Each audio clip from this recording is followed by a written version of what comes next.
What's going on, family? Welcome to another video. And of course, we have another episode here in the Family Table podcast.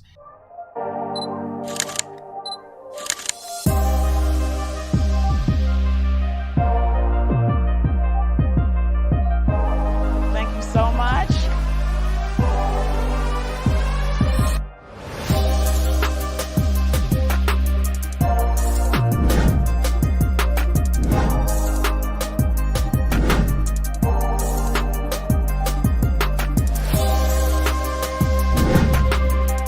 And in this video, we have a very, very special guest. This man, Tulo. And I'm not a person that likes to butcher names. Could you pronounce your last name for us? Yes, Owoyemi. You said Owoyemi? Owoyemi. Oh, we doing a whole lot of butchering. Owoyemi. Owoyemi. Look, I messed up. I'm gonna tell you. That's why I tried. That's why I had you say it first. Yeah. You know what I'm saying? Owoyemi. Okay. Yeah. Alex got a whole lot more closer. That's right. See, so tell us, Tulo, like, what do you do now? Can you tell the audience like what you do, how you got here, how you serve them, that type of thing? Yeah. So I'll start with the latter question. What I do a lot of webinars, installing sales teams into people's businesses, just installing systems, installing structures into their business. And to be honest, most of it is webinars. Set up the SMS, the email, the ads, the retargeting, all the different funnels. What about the back end? Making sure the back end is well put together. I also help people do, some of the other things is like set up podcasts and things of that nature. But the main thing I've been heavily involved in is webinars. Got you. Let's talk about before webinars then. Let's talk about OG Tulo real quick, right?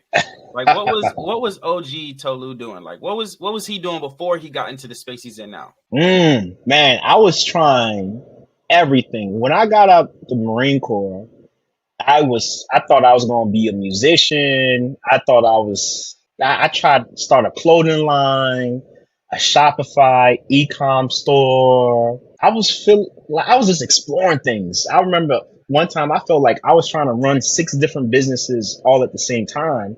And I remember where I went to go record music. The guy's name is Matei, who owned the studio, 10, 12 years older than me. He owned a e-commerce development site and company. And we used to bounce like business ideas back and forth. And before I know it, it was like, yo, let's start this company called Digital Science Media, whereby we were doing music marketing for artists. And that's how I learned the Facebook ads, the webinars, the marketing, built subscriptions and, active campaign. And before I knew it, I became a 35% owner of that business. And afterwards started the podcast, Mastermind Your Life. And from there, I noticed I was just getting clients. I would just talk to people on the podcast. Boom, they would become a client. So after some time, it was like, whoa, okay, we have a whole bunch of music marketing clients, but then we have entrepreneurial clients. Then I was like, I noticed I wanted more freedom to kind of steer my destiny, especially after I built the subscription for the business. And he was like, yo, it was bringing in money. Like it was monthly recurring. He started like dividing it a little weird. I was like, whoa. And I was like, you know what? I'm going to step out on my own. And I've been doing that ever since. That's interesting. So now, before you were doing the Facebook ads, what is different from then to now in how you move with people, with companies? So you say you don't do partnerships. You don't do clients anymore like you did before. Now you're doing growth partnerships. That's right. So what's the difference? Wow, that's a great question.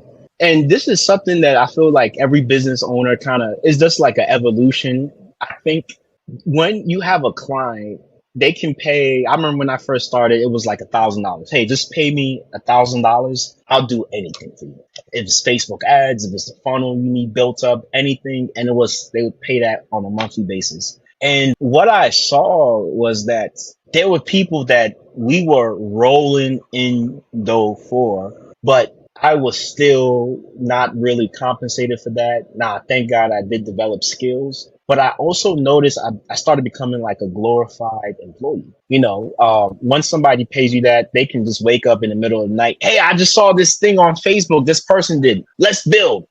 Because they're paying you. So it's kind of like, hey, you at the command. The other thing I saw was that some clients were paying monthly and they weren't really receiving that much value. Hey, once the thing has been built, it's just on a monthly recurring basis. So I saw all kinds of things when it came to retention. The growth partnership model is really fascinating because we're in it together more powerfully in terms of my success equals your success. So what that means is that I'm incentivized for you to win, but at the same time, I'm more appropriately and apportionately compensated for the value that I bring you. And it's kind of interesting because it's almost like my business expands because I'm acquiring another business. Mm-hmm. Right. That kind of makes sense because you can just pay somebody and they don't do anything. You don't get the results that you are hoping to get, so they don't really care. It's like, oh, I don't really care. I mean, I'm getting paid. You know what I'm saying? And so it's like now it's like, okay, I want them to succeed because the more money they make, the more money I make. There you go. Okay. What's interesting also, so how many companies are you currently invested in now? Well, and it's fascinating because that was something that's just recent. It's not like I've been doing growth partnerships. And to be honest, I'm completely blown out of my mind that I've been able to evolve into that because I'm like, oh my God, like if I had done that in the beginning, I would have been in a different stratosphere by now. But I'm thankful because now I feel like I have an entire football field and there's no defenders on there. So, the only thing now is just God has given me the opportunity to just say, here's one of the greatest ideas I can give you. You have physical strength, a brain, the ability to think, intuition, experience. Now go build. So let me ask on that as well. A lot of people are wondering in our audience, yeah, like growth partnerships, but what is a growth partnership? Like, why is growth partnership such a huge thing in our space, or why is it a huge thing in your space? Like, what does it mean to have a growth partnership? You know what's interesting is that God bless her. So Rashida, Sheeta 3, Yeah. that was somebody that's a recent, probably the most recent client. And, she paid $10,000. That's when I was doing, and I was selling high ticket packages. And Mm-hmm. she was selling a $97 a month subscription. Still is. And I think we got her to the point of doing $15,000 per month to $20,000 per month. Now, what's interesting is that about a week ago, the 3 months in which she was being serviced ended, and the money has been used for other things, invested in other things. That monthly reoccurring is still going to continue for her for even years.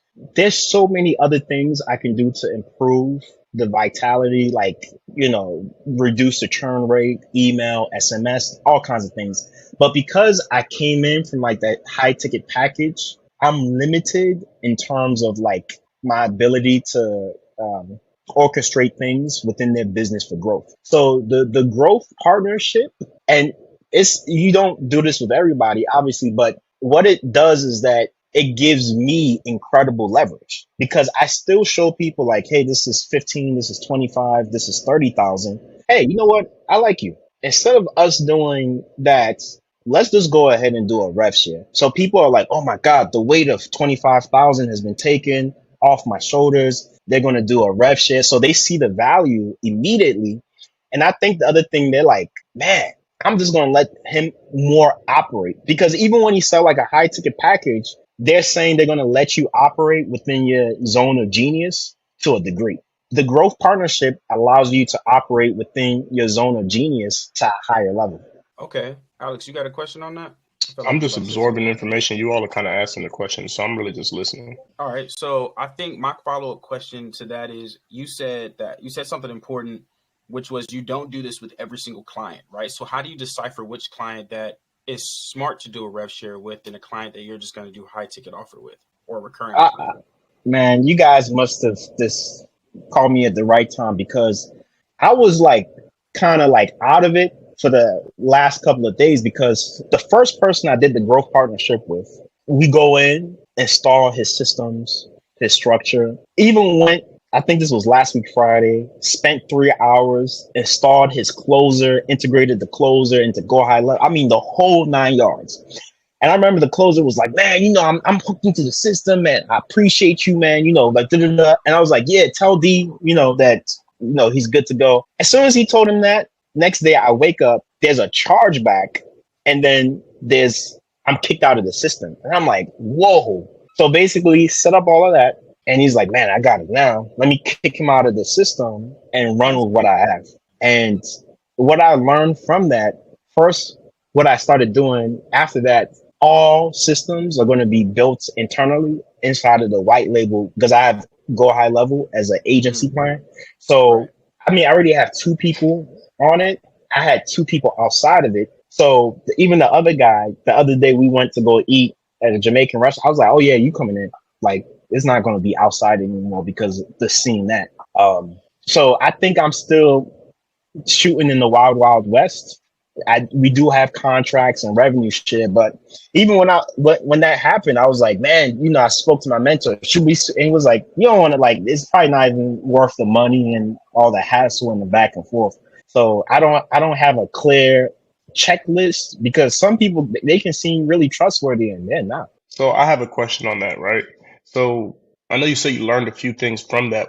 As far as being able to read people and understand people's patterns and intentions, right? Because like you say, some people can seem trustworthy, but like looking back on the situation, I'm sure you're probably like, okay, well, when they did that, I probably should have paid attention more to that. Or when they did that, I probably should have paid attention more than that. So there were probably small things. So like, what have you learned from the situation moving forward that it has allowed you to read people better so you're picking the right partnerships when you're partnering with people? That's a great question. You're right. What I did notice about D was that he showed signs of like more ego and like more resistance. And I think it was interesting. We started at 30% rev share. Then when the closer came in, he was like, hey, can you train the closer? You do 20. And when I said, hey, let's do 25, he was like, nah, nah, nah. And I think because it was new, I was like, let me just go and set it up. It's going to flow. So there was a lot of like, sparks a little bit, but I was like, hey, it's going, it's the start of something. It will smoothen itself out as time goes on. But with the other people, I haven't noticed that at all. There's the sparks aren't there like that. So I think the other thing, he was already running webinars when I came in and I beefed up his systems. The other people, they haven't ran webinars, or they did in the past, but they themselves are not the orchestrator of it. So they like maybe worked with like a third party or something of that nature. So I think that's another thing. The signs were more so an ideal client for you is somebody that would probably not be familiar with webinars or don't have a webinar in place, so that you can bring in systems that would, and like you would say, beef up their systems in a sense, right? Or their business, right? So instead of having someone that's already an existing webinar person, because they would kind of be able to critique and be a little bit more resistant. Is that what you're saying? It seems like now that Alex asked that question, that guy was kind of already in the flow. So he was like closing people. So he probably saw it more as like, yo, he's coming in to kind of like eat up rev share, and I already kind of had the system going. I think what I noticed is that I want somebody to have a great offer. Maybe they've done webinars in the past, or they're open to doing webinars. And I think the other thing is having an offer that the masses or the niche they're going after is really hungry for, is like a real powerful need. And they have to listen. I think that's the thing. If hey, we're going to do this, this, this, and the third, and they're like, nah, it should be like, then it's like, whoa, whoa, whoa. So you can't think you're the expert in this situation when you're coming to me for my expertise. Like you're looking for somebody who, regardless of if they've already been doing it or not, they're open to what you have to say, because like I said, they came to you for a reason. So trust why you came to me. Yeah. You gotta let me work. It's interesting that you said, I mean, when somebody does a chargeback on you, that really affects your business. It affects your Hmm. relationships with your merchant services. The banks start to look at you funny, like, why did this happen? What have you put in place for future chargebacks? I probably had about three chargebacks, and I've won all of them. I hate having to deal with chargebacks. I'm not gonna lie, because the energy is messy. It takes you out of your flow rhythm, the flow state. There is a contract, so I'm going to submit the contract to the banking. I've already started putting things together. It's just messy. I think it's interesting because the part of the reason of having the contract is to kind of like avoid those things. I'm open to ideas about how to more powerfully, prevent those kind of things. I mean, I have Zoom recordings, so I'm going to submit everything to them, and I feel like because the bank and the customer, they operate as one. So the customer calls the bank, and the bank is like, "Well, you a member here. I got you. We're just going to go ahead and Stripe is a middleman. So Stripe is, it's messy. That's why people don't like chargebacks. It's just a whole messy affair. It is messy. It is. We Yeah, had a couple of chargebacks, and it was just like, really, really, after yeah. giving you the service, like, how For would over you, 2 years. It's yeah, it was so, literally did a chargeback, and it was like four chargebacks. Like, are you serious right now? From month to month to month, how could you sit up here? It's just amazing to me, the integrity of people. Sometimes it's mind blowing. Okay, so what would you say is your highest, when you say you're doing revenue sharing, so to speak, with Growth's partnership? What do you see? What was the highest amount that you've been able to make with one particular company based on the experience that you're offering through doing those Facebook ads and funneling and person? And I want to know a little bit more about the salesperson portion of it. So how is it that you're giving them are you giving them a salesperson, or what exactly are you doing? The growth partnership is completely new. So it's literally been developed within this last, not even 2 weeks, like week and a half. Oh, okay. Okay. So yeah, that's why I'm extremely excited about 2024.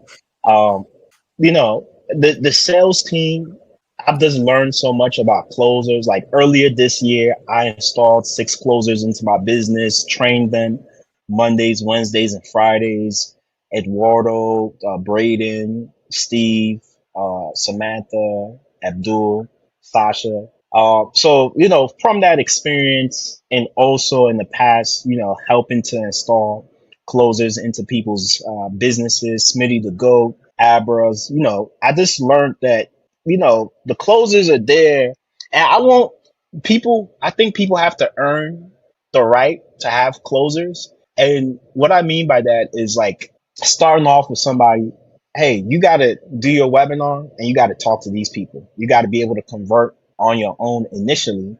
If you have some conversions, now we can start talking about closers. But if you haven't been able to convert a single person, what makes you think that the closer is going to be able to convert? So I think I remember one client, Abra, she was passionate about her offer. She was like, I got on the phone with these motherfuckers. And she sold like a couple of programs, but then she was like, I will tear somebody's neck off if they're talking about my offer that way.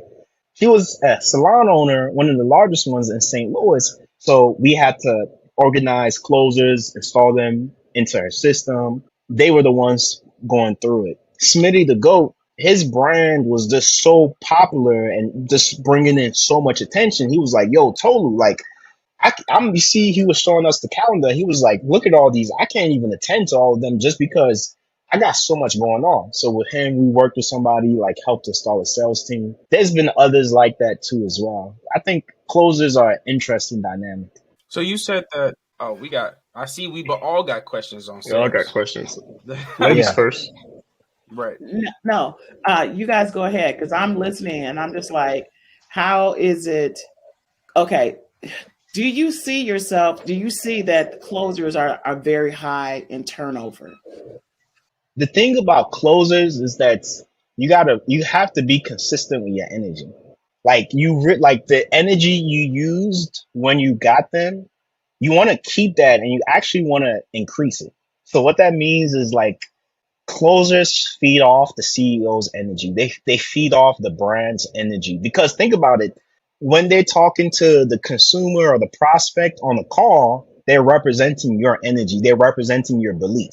So of course they may have their own experience, and it's great to find closers that have closing experience so that they can kind of like take all that together and close more efficiently. But I think the turnover, and I saw this personally too as well, is when the CEO or the person they lose belief or they're not in sync with the closers, they lose that connection.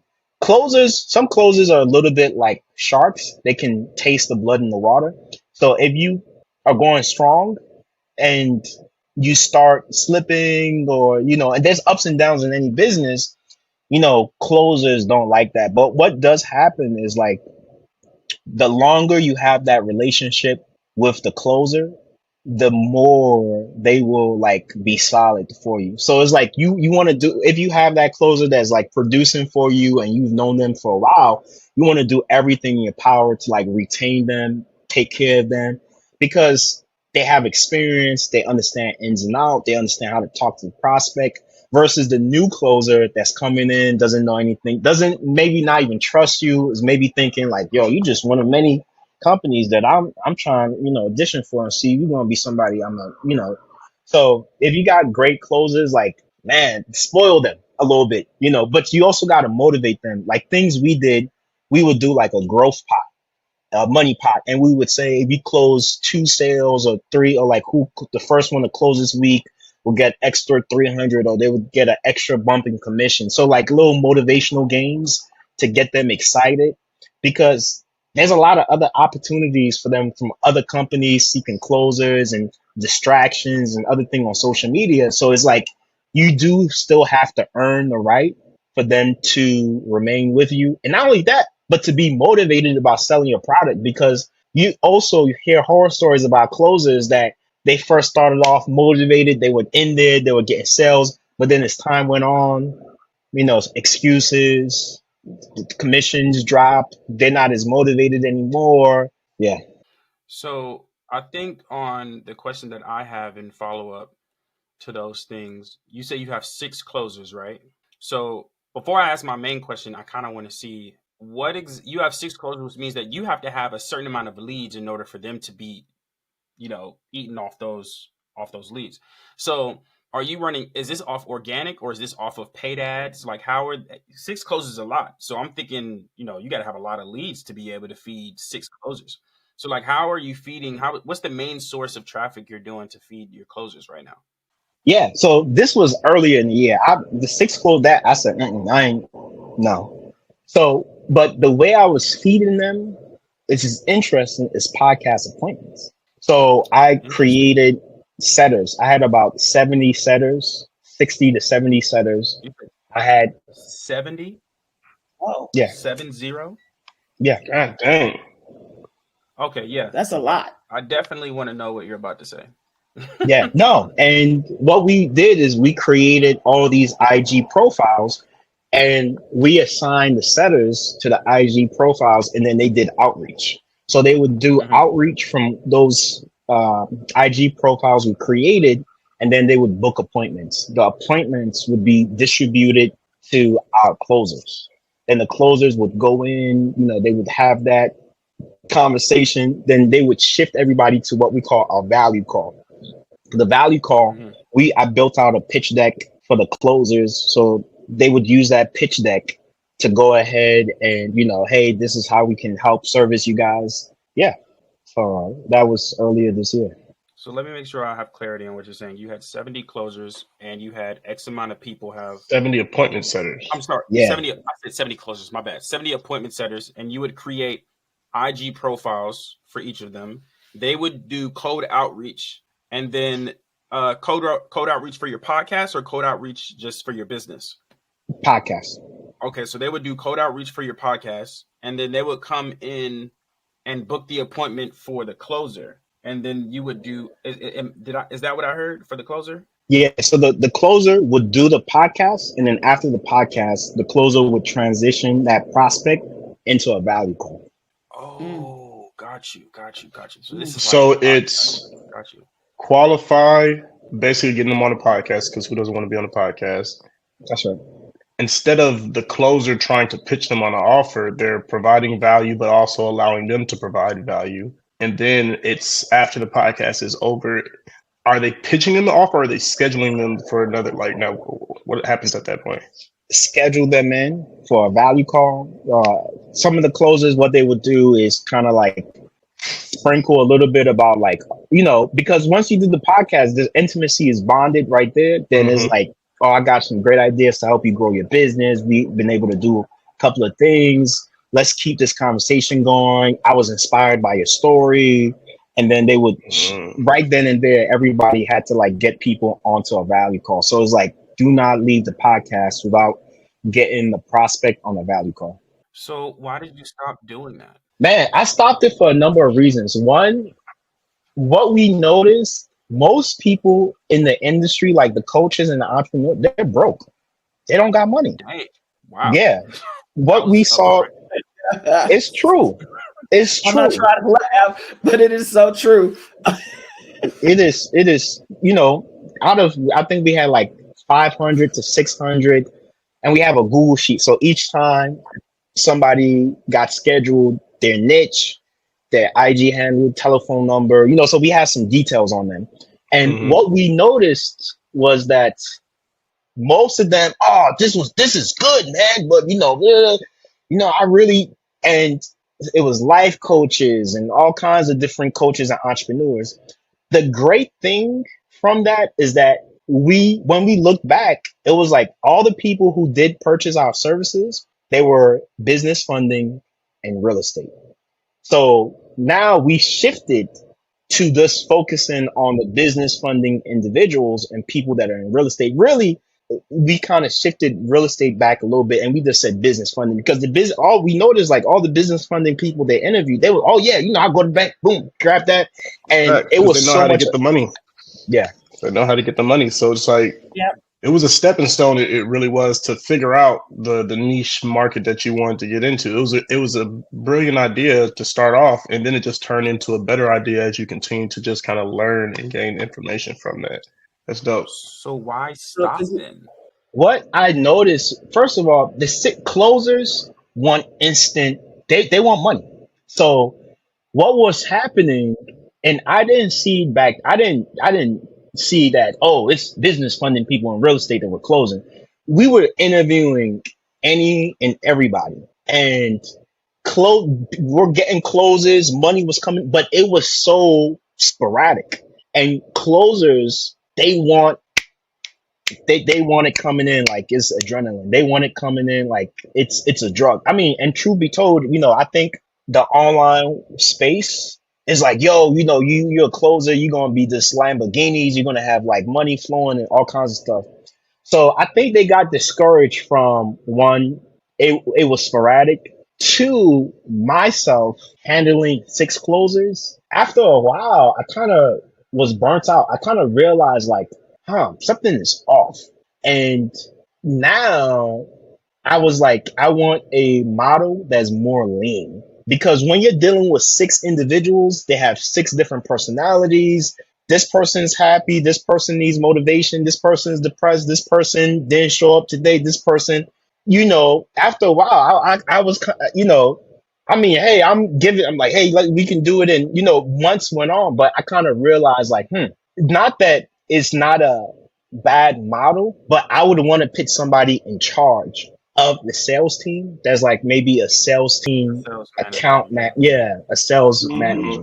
Um, mm-hmm. Because it's a lot of work. It's a lot of work. And how can you be it's like you're trying to get sales for your company. You're trying to operate, be in your business. It's like you can't be all in every place at the same time. It's overwhelming. It becomes very overwhelming. And so when I see Marcus, I'm like, okay, Marcus, you need to come up out of that because that's what the salespeople are for. He's like, well, I got to be on the sales call with him, and he's on there with him every day at 8 o'clock in the morning. You know, and so it's just interesting because I'm like, hey, you up? He's like, up, I'm up. I'm like, because we have to talk to them, keep them pumped, keep them motivated, keep them going, make sure they're trained.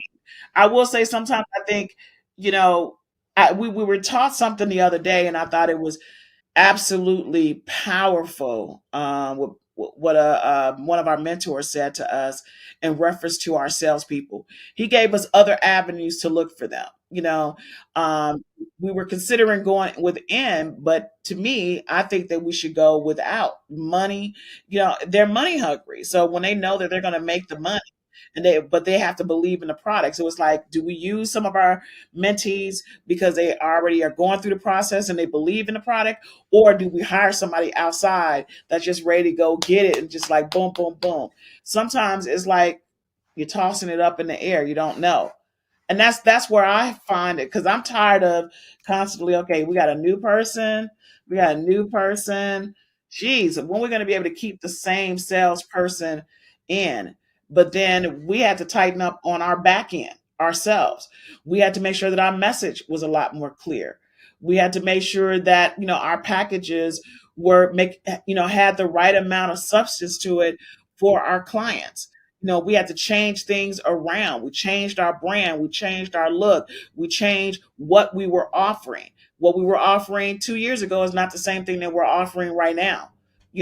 So we wanted to dive more into it. It was like people were pushing us into that anyway. Oh, you guys are a family. How you get your sons on the same page? That's all Yeah. they ever used to say. How you not work together? What are Yeah. and for us, it's normal. It's normal for us because that's all my sons have ever seen. We always did things together, so we knew that was our end. That was our niche. So when we changed our name from social currencies to the fanpreneurs, it just, people were like, wow. And then it was just like a little test. And it's crazy because that actually happened last December when we were looking to change the name, because we didn't officially change the name until January. We were social Right. Right. currencies for quite some time. So Yeah. when we made the change and the consideration for the name change November, December, we were actually in Dubai. We were actually in Dubai at this time last year. We were Incredible. actually, matter of fact, a year ago today, we were getting ready to head back from Hmm. Egypt, from Hmm. Dubai today, and a year ago. So it was like, okay, we're gonna change our name, change our look, and we're gonna provide not just a little, but even more. And that's when we started writing the Black Rockefeller, and we Incredible. started offering different things. And we didn't want to be like everybody else, although we want the funding, but now it's more of the family. So now it's just trying to get people to understand. Now people are resonating more with, yeah, I want to include my family. And for those who don't have family, then it's like, well, if you got friends that you can partner with, that's your family. So now they're resonating more. So it's just a matter of, Marcus, Alex, how do we get people to convey our message? And that's what we've been working on. So just to hear you saying that, it's like, oh, okay. But 70 setters, I'm like, geez, Marcus would lose his mind if he had 70 setters. He would lose his mind, wouldn't he, Alex? He would lose his mind if we had 70 setters. I would be extremely happy if I had 70 setters. He Yeah. That would would. mean I something is would, working. trust me. That We means all something would. is working. That's Yeah. what that means. So like when you have 70 setters and 6 closers, I'm like, okay, something's working. So let's double it. Let's have 140 setters and 12 closers. You get what I'm saying? Like let's do it. Like how much money we making off of these people? We're making 100K a month, and all we got to do is double it to No, make we need to 200,000 make. Yeah. If a we month. got 70 setters, we better be making 200 to a million a month. Okay, That's what I'm 200K to a saying. million. Like something got to be working for 70. I want to make sure the audience don't know. I'm not saying 7. I'm not saying 17. I'm saying 70. 70. 7-0. Yeah. Yeah. That's pretty serious. That's Was that pretty all in serious. house? Yeah. It was in house, and what we did, we had like a tracking. We had these Google forms whereby every time somebody outreached to somebody, it would track it, and I had analytics. We also, what I did was that the people who were with us the longest, we elevated them to team leads. So the team leads would have a group of like 10 to 15 people underneath them that they were in charge of. I'm surprised you didn't do that for the closer. Like after you got to like 3, I'm surprised you didn't identify a team lead then.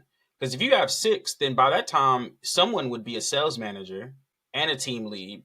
It's interesting because one of the guys that interviewed, he was his name was Greg something, and he was a 6-time world national soccer coach champion, and he was also Pete Vargas's and Grant Cardone's like one of their sales reps, and older white dude. And it's interesting now that I think back to it, because what he told me back then would happen is what happened. But I was so pumped, full of energy. I was like, nah, this is like, yo, like we, and he did want to come in as a sales kind of like manager. But what he said is that he wanted to see it kind of like unfurl first. And we were doing check-ins. We were kind of doing like, what was it, like monthly check-ins. But what I noticed about the sales team, first of all, so I did a different type of experimentation. So I had about like 4 white guys. I had 2 black guys and 3 white guys, 1 white woman. We started bringing in white clients all of a sudden, and I just noticed that it was sporadic. If I knew now, if I could take that back in time, I would just going after people in funding, people in maybe credit repair, and people in real estate. Set all the setters to that. I think things would have been hugely different. But to answer your question, I don't even think I was thinking. I did think about that a couple of times, but they also told me. I remember him and maybe somebody else. No, you got to be in the trenches. Like, don't put no sales. You haven't earned it, or you haven't like you need to like roll up your sleeves and get dirty, get in there. Hey, I said okay, yeah. The beginning, sure. I will say it appears that now we're getting more people of color. I'm not just talking about Black folk. We are definitely getting people. I mean, we've always had. We would have a couple of white folks that would be with us from time to time. That was with us from trading, when we were investing. Yeah. But now, when we started going this route, it definitely was more in the Black community. And now it seems like there's more Latinas or Hispanics that are joining. We got some folks from Hawaii, so that's a whole different region in itself. We've always had the London or UK, but what we're doing now is specific to we used to have a very global. And I remember one of our people saying, "Why do you guys always talk about Black people?" I said, "Because we're Black." What do you say? You remember old dude from London? What was his name? And he would want to do everything with us, but because G. Yeah, it was G. But because everything started becoming proprietary to the US, we ended up losing our global audience because we had a global audience. And so I miss that. And so it's like now there are some things that we can do family wise that our global community can do. And it is, unfortunately, it's very sad that us in the U.S., if we're not from another country, like Tulo, where are you from originally, or where's your family origins Nigeria. from? So you're from the country about Nigeria. Yeah. You're from Nigeria, okay? Yeah. Or someone is from Ghana, or someone's from South Africa, or someone's from Jamaica, or someone's, so people, Black folks know that's the country that I'm from.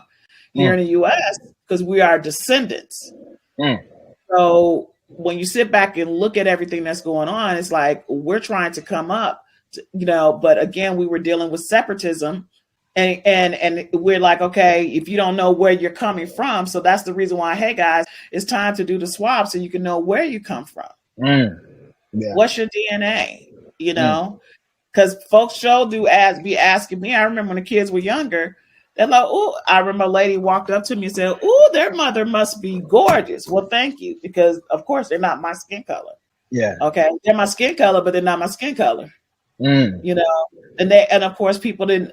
People that are not of color don't understand that we have different shades in our community. Oh yeah. That we're all not the same shade. Oh yeah. So when we're trying to advertise to people, at first is the black and brown community, but now they've taken away affirmative action, and they're trying to take away affirmative action, and they'll sue your company if you say it is just for people of color. Mm. Although we Exactly. still advertise in a sense that it's when we're talking, we say people of color, but our website doesn't say people of black and brown families, because we have to be careful. So it's like, but then it's like we don't want to turn away that other money, because it's all green or it's all digital. Now we're digital. Okay, so Amen. we don't want to turn away any money, because if they can be helped, we're going to help them. So now it's just a matter of how do we just help the family as a whole. We're still Mm. focused on the black and brown family for sure, but again, I mean, Marcus Allen, are we turning away money? Mm. I mean, was that actually a question? Like, Ah, I was just asking. We there's not too much money we turn down, but we know when to turn down money. incredible.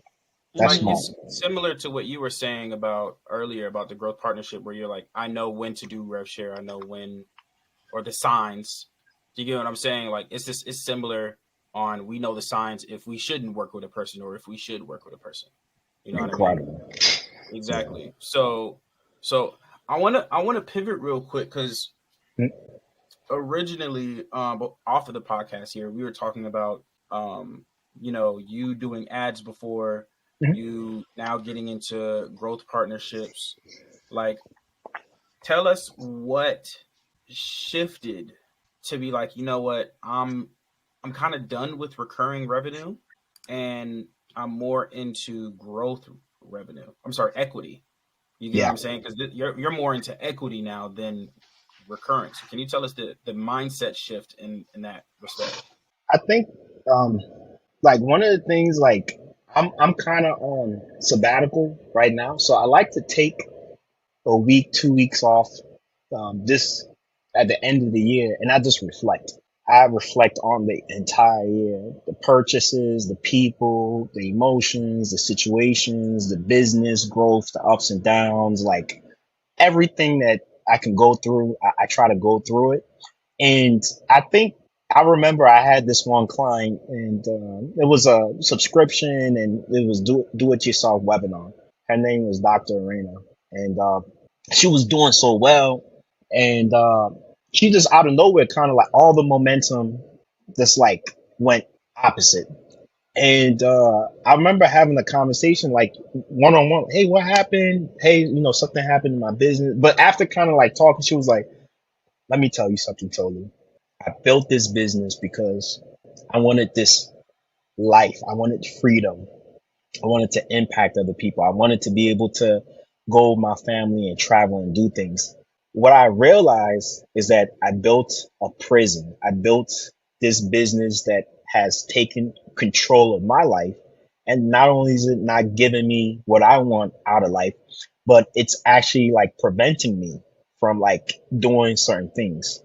And I think is a situation with a lot of entrepreneurs where a business is an organism, and it's like you gotta grow it carefully, because if not, it can throw hands. It will. It'll so I think part of that was the growth partnership is how do I create or be more intentional about designing a lifestyle whereby I'm living life on my terms, because the way I'm giving value to people with the reoccurring. Oh my God. Hey, Mark, I remember when we were doing ads for you. I would wake up on Saturday, hit the gym, 10 a.m.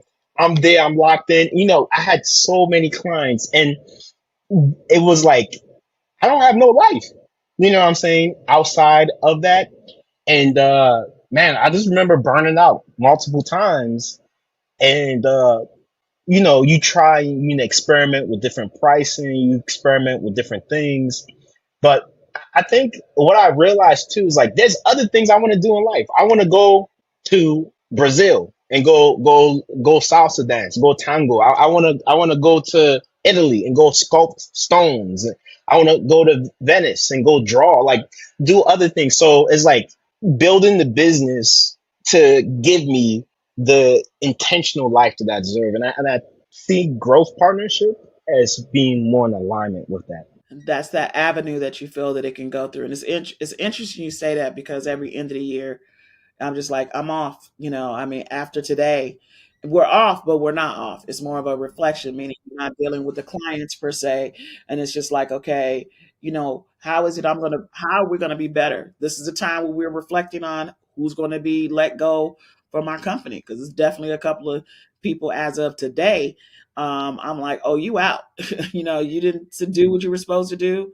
Uh, App's not done. This not done. You're giving me excuses you know, uh, you're not getting it done, you're fired. So it's like, and that's not the route that you want to go. But it's like, I remember last year when Marcus wanted to let some people go, I was like, Marcus, you're being mean. And here it is. I remember when I had my pharmaceutical company, courier company, and I had 65 to 70 people working for me. And what it was is, I can't carry you, you know, if you're not going to do the job, and if you're not going to help us grow, you got to go, point blank. And my mind now, it's like, yes, you have a family, this, that, and the other. And as a business owner, and because I have worked for myself, meaning I didn't have somebody paying me from their job, I had to create. It's like everything is a not a do or die, but ever since Marcus was 29 years old, he's 29 now. Alex is 27. I've been working for myself that long, that long. So if I don't get up and do, we don't make any money. I don't. Meaning, I don't make any money. They know if we don't get up and do, light to be off, gas to be off, water, no car, no this, that, and I'm glad to know that with them, it's like, yeah, we can have all these nice supercars, this, that, and the other, but I prefer the experience of being able to travel the world together, see different things. And Alex, if he can, he'll be gone 9 to 10 months out of the year. Marcus, Ah, Shoot, for real. But speaking of doing, I actually have to do a call in about 30 seconds. So, yeah. Tolu, it was a pleasure Mhm. to speak with you again. Yeah, We'll definitely make sure we connect soon. for sure. Take care. yeah, God bless. thank you, Alex. Yeah. So for us, it's more of what is going to be, how do you move your company forward? Mm, It is truly about moving forward, tightening up, making sure that our fulfillment is on the best that it can be. And that's all we talk about now is how is our fulfillment, what is our sales, and how are we going to market ourselves.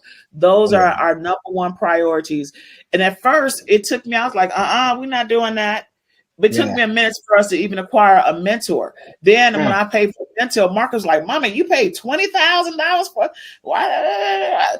I mean, everybody, and then it was like, no, man, look at what happened because I did that. That was yeah, my first understanding. Before it was a nickel and dime. I was paying her 100, 200, 300. But it wasn't until when I got that one person, and I'll say her name, it was Audrey Richmond. That's when I understood, dang, I do need a mentor. Then it went to Neo. yeah, So it went from Audria to Neo to all these others thereafter. And it's like, then all of a sudden you get addicted to the mentor. I need a mentor. I need a mentor. You do need a mentor, but you got to choose the right mentor. And we're in a mentorship now, and it's a 6-week program. And it's a couple of people in that mentorship, and one of them had been there way before we was in there. And I was like, oh, so that's where she ended up going. And that's the reason why her stuff jumped off because even it could be that one thing. You just like, I already know this, but all of a sudden it's the one thing that they say. I was like, that's the reason why I was here for that information there. So now we can go run, tighten up our business, and that's what's been happening over the last year and a half. It was like we didn't regret the mentorships that we were in because we ended up being in another one, and I have to say I got to give homage to Runway because he changed my mindset on some stuff. Neo for us, for the family as a whole, so it changed and elevated our business. So I give homage to those folks because we wouldn't be where we are now with our business and how we move if we didn't learn the information. I'm not saying we wouldn't have never learned it, but now it's all about our advertising. It's all about our collaborations. It's all about where we marketing to from here on out. That's what it's all about for us. Yeah, I think more of the story of what she's saying is that designing your life is important in different aspects. You know what I'm saying? So, no, I'm just saying, I'm trying to give a summary of what you just said, relating to Tolu and what he was saying to kind of tie it back in. I'm just tying it back in, right? And I kind of I have another question, just one more topic at least to touch on is you mentioned that you focus on webinars, right? Now, for all the people who do webinars, we even do webinars, right? Now we're focused on the automation webinar space now than the live. We've done live webinars for I have no clue how long we've been doing it. It's been at least years that we've been doing webinars. No, it's been 7 years of no. I take that back. You and I just started doing webinars together over the last 5 years as a business. But Yep. mommy was doing webinars. We were doing webinar call. We were doing calls, Wow. conference calls. I remember They those. weren't. They weren't. It wasn't a Zoom out. It was a Free freeconferencing.com. conferencing. Yep. Mm-hmm. Okay. And Marcus and I was like, Mom, when you're going to be off the phone? I didn't mean to cut you off, son, No, you but good? Yeah, and then when for I think sure. about it, it's been It's almost been a long 12 years. time. It's been a long time. I will say, I think for me, 5 years ago, what is 2023? 5 years? What is Yeah. Yes, that? son. What is that? 2017, 2018, somewhere around there. Yeah. I think I think I might have gone on and off at that point, but I think consistently doing webinars since 2020, consistently. Beautiful. So it's been like 3 years. So my question for you is in regards to webinars, Hmm. what tips or what strategies do you usually implement into webinars? If somebody is new into webinar or existing into webinars, like what are some things that you're like, yo, this is exactly what you need when it comes to webinars? Man, I get asked that a lot, and that's a great question. I like presentation. A lot of people, even the experts, their their presentations, people don't understand. Like when you have people in that room, even if it's 10 people, even if it's 5 people, or hundreds of people, thousands of people, you almost want to imagine that you've taken them to a different dimension. And the way you show up with your energy, the way your slides are created, creates the environment of that dimension or alternate reality. And you want to be extremely intentional about cultivating that environment so that it leads to your outcome. And what I mean by that is you got to understand your prospects. Are these people that are skeptical? Do they have a lot of money? Do they not have a lot of money? What kind of questions, doubts, fears do they have in their mind? You got to address all of that in your webinar. The other thing I love that that people don't understand, storytelling, like emotion, like people. I tell people, I'm like, oh my god, okay, there was a miscarriage, something died, the bank put it into the webinar, put it into the like the grittiest things, but artfully, masterfully. You spread that energy all throughout because when people go on Netflix and they watching the show, there's the hook, there's they look, man, I just finished watching Power, man, I just finished watching Stars of XYZ. You want to create that effect in the webinar whereby people are so glued and so invested into what you're saying that there's already changes happening within them emotionally, mentally, physically, and spiritually. And a part of that is the storytelling being true and stepping into the power of your story. I remember just a couple days ago, I had a client. This is one of the new growth partners, and she popped up on a Monday. She was like, "Hey, I'm doing this in-person real estate event in Atlanta," and she had never really told her story before. So designed it within a couple of days, and I remember when she saw it, she just kept saying 5 minutes straight. She was like, "Oh my god, oh my god, oh my god, oh my god, oh my god." After she gave the presentation, she came back and two other people were on the call with her that were there in person, and they were saying we had never been touched like that before. This is what we needed. This is what we were looking for. And I always tell people after they're done going through your presentation should have a mental orgasm. They should also, it should be so strong that they're like, man, I need that link to the family business, man. They wake up the next morning, they're like, man, I can't believe I didn't at least talk to somebody. I didn't get and to be able to do that means you understand their problems, you understand what they're trying to accomplish, and you position yourself so powerfully within. So it's combining those elements. You got testimonials in there, storytelling, raw emotion. You're engaging with the audience. Are y'all going through this? And after they're done, they're like, "Oh my God, thank God I attended this webinar, this presentation." So offer has to be on point, storytelling, got to make sure you got the right audience in there. You can tell when you got a great webinar. You can also tell when a webinar, I know yeah, that. So like what are some common leakages from a webinar that you've realized? Because I've heard you should have sales team with your webinars. You should have mini chat in your webinars or automation in your webinars or whatever to like remove leakages. But like what are some leakages that you've seen that worked? that's a great question. Um, and it's interesting because one of the things we did is called like an infinite webinar loop. And what we would do is that we would have in Go High Level, we would kind of have like this automated webinar sequence. So once somebody opts in, they start getting the email, the SMS. Uh, we also did a thing whereby we had like 15 minutes to an hour before the webinar started. We did a ringless voicemail drop. It was very powerful. What we did after that is that anybody who didn't book a call, they were automatically looped into the next week's webinar automatically. And that was through a go-to loop in Go High Level. Oh Um, yeah, no, I'm familiar with that. yep.